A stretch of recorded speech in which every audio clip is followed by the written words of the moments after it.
नाश कर लिया अपने जीवन का, या क्या सोचा तूने गुरु नहीं बना रखा? अरे जाएगा कहाँ?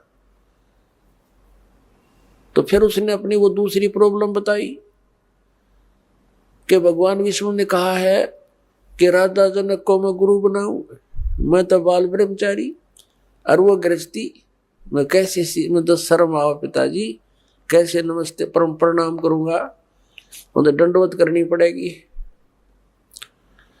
तब ऋषि ने, उसके पिता ने कहा, बेटा यदि भक्ति करना चाहता है और इन दुखों से बचना चाहता है तो ये क्रिया तो बेटा करनी पड़ेगी।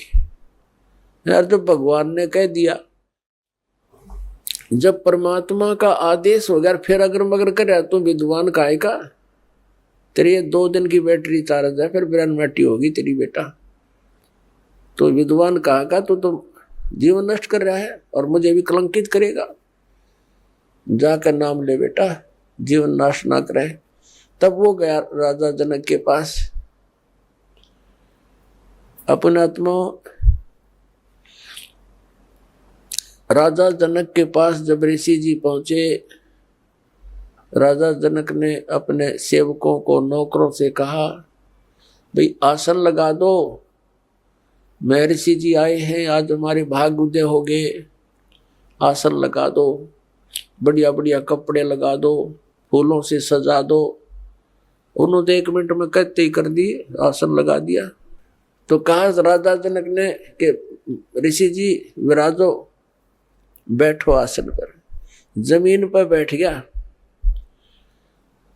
कहने लगा मैं आपको गुरु बनाने आया हूं, आसन पर नहीं बैठ सकता। अब राजा जनक का यकीन नहीं हुआ, जैसे नहीं ये बात, ये ऋषि तो सिर फिरे होते हैं, ये कोई किसी ने नौकर ने कोई किसी ने कुछ कह तो नहीं दिया इसको, क्योंकि ये श्राप भी दे सकते हैं, ये तो विषैले सर्प भी होते हैं इनके पास, ये श्राप देने की भी एक पावर रखते हैं। राजा जनक चिंतित हो गया कि भगवान कोई गलती हो तो माफ करना ऋषि जी, हम तो गृहस्थी व्यक्ति हैं, किसी नौकर ने कुछ कह दिया हुआ आपको माफ कर देना, आप नीचे ना बैठो, मेरी बेइज्जती हो, मेरी जो है ना, मैं ये सहन नहीं कर सकता, क्योंकि ऋषि एक नीचे बैठे, कोई गलती हो तो माफ करो।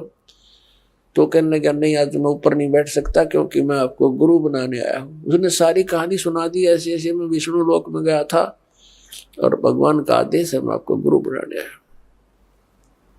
तो पहली